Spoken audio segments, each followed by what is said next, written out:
नगर जिल्ह्यातील दुष्काळी भागात चारा छावण्या सुरू करण्याबाबत सरकारनं अद्याप मंजुरी दिलेली नसली तरी चारा छावण्या सुरू करण्याबाबत प्रशासनानं तयारी सुरू केली आहे। नगर जिल्ह्यातील दुष्काळी भागात चारा छावण्या सुरू करण्याबाबत सरकारनं अद्याप मंजुरी दिलेली नसली तरी चारा छावण्या सुरू करण्याबाबतच्या हालचाली जिल्हा प्रशासनाकडून सुरू झाल्यात।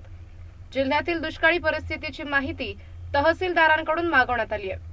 तर उस्मानाबाद येथील चारा छावण्यांचा अभ्यास करण्यासाठी एक पथक मंगळवारी तिथे जाणार आहे। चारा छावण्या सुरू करण्यासाठी सरकारनं मंजुरी दिल्यानंतर तत्काळ या छावण्या सुरू करण्यासाठी प्रशासनाची तयारी सुरू आहे।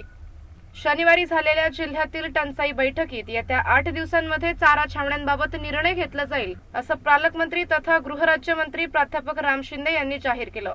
या चारा छावण्यांना सरकारकडून मंजुरी मिळणार आहे, त्यामुळे प्रशासनानं चारा छावण्या सुरू करण्याबाबत हालचाली सुरू केल्यात। जिल्ह्यातील मंडलनिहाय गावातील चाऱ्याचा अहवाल तयार करण्याचे आदेश जिल्हाधिकारी अनिल कवडे यांनी तहसीलदारांना दिलेत। त्यानुसार तहसीलदारांकडून कार्यवाही करण्यात येत असून हे अहवाल मिळाल्यानंतर ते सरकारला पाठवले जाणार आहेत। त्याचबरोबर चारा छावण्यांचा अभ्यास करण्यासाठी एक पथकही उस्मानाबादला पाठवण्यात येणार आहे।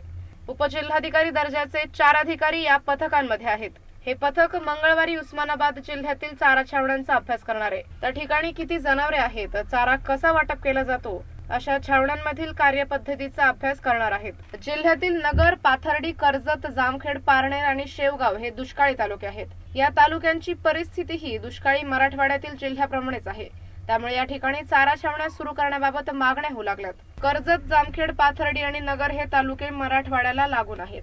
जिल्ह्यामध्ये पाण्याच्या परिस्थितीचा विचार करता पुढच्या काळामध्ये पाण्याच्या संबंधी त्याचप्रमाणे चाऱ्याच्या संबंधी आणि रोजगार हमीच्या कामासंबंधी असे तिन्ही बाबींसंबंधी आपण नियोजन करत आहोत। पिण्याचे पाणी हे प्राधान्याचा विषय आहे आणि या विषयासंबंधी आपण साधारण 9 उपाययोजना या टंचाईच्या काळामध्ये तातडीच्या उपाययोजना म्हणून घेत असतो। त्याचा आराखडा यापूर्वीच तयार झालेला असून त्याची अंमलबजावणी पण चालू आहे। त्यातून काही अंशी आपल्याला लोकांना दिलासा देता येईल।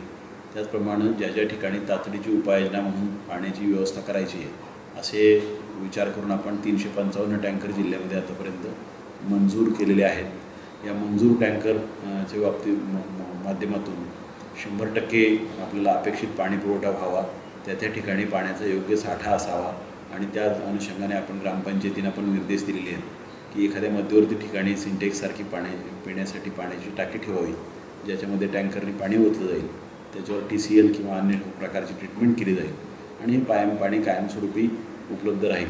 घरोघरी पाणी न वाटता अशा पद्धतीने पाणी आपण त्या ठिकाणी उपलब्ध करून द्यावं असा आपण मुद्दाम सांगितलेला आहे। याच्याशिवाय आपल्याला दीर्घकालीन उपाययोजनांच्या अनुषंगाने सुद्धा आपण आराखडा केलेला आहे, ज्याच्यामध्ये प्रामुख्यानं पुनर्भरणाच्या गोष्टी, रिचार्ज शाफ्टसारख्या गोष्टी आपण त्याच्यामध्ये घेतल्यात। त्याचप्रमाणे काही बंधाऱ्यांची कामं, काही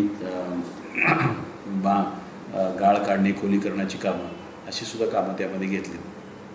आम्हाला अपेक्षा आहे की प्रतिबंधात्मक आराखड्यावर सुद्धा मोठ्या प्रमाणात आपले शासकीय यंत्रणा आणि ग्रामस्थ त्यामध्ये काम करतील आणि त्याच्या माध्यमातून आपल्याला पुढच्या काळामध्ये टंचाई भासू नये या दृष्टिकोनातून प्रयत्न होतील। जलयुक्त शिवार अभियानची 279 गावं आपण जी निवडली, त्या 279 गावामध्ये सुद्धा आपला हाच प्रयत्न आहे की त्या ठिकाणी संपूर्ण कामं योग्य पद्धतीने होऊन त्या ठिकाणी पाऊस पडल्यानंतर पाण्याचा साठा चांगल्या पद्धतीने व्हावा, पाण्याच्या साठ्याचं नियमन नियंत्रण गावाने करावं, त्या ठिकाणी पाणी वापर संस्था स्थापन व्हाव्यात, गावाने भूजल अधिनियमाची काटेकोरपणे अंमलबजावणी करावी, ठिबक सिंचन, तुषार सिंचन अशा माध्यमातून पाण्याचा आपण इरिगेशन त्या ठिकाणी करावं, जेणेकरून त्याचा उपयोग चांगला होईल आणि जेवढं पाणी उपलब्ध होणार आहे त्याचाच विचार करून पिकाच्या पद्धतीचा अवलंब करावा। या सगळ्या गोष्टी जर आपण योग्य पद्धतीने केल्या, पाण्याच्या पुनर्भरणाचंही काम योग्य केलं, नरेगा अंतर्गत मृदू आणि जलसंधारणाची सुद्धा कामं प्राधान्याने केली, तर मला वाटतं खऱ्या अर्थाने आपल्याला शेतीच्या आणि पिण्याच्या दोन्ही पाण्याच्या संबंधाने संपन्नता निर्माण होऊ शकते। ब्युरो रिपोर्ट, जीवन न्यूज, महानगराची लाईफलाईन, अहमदनगर।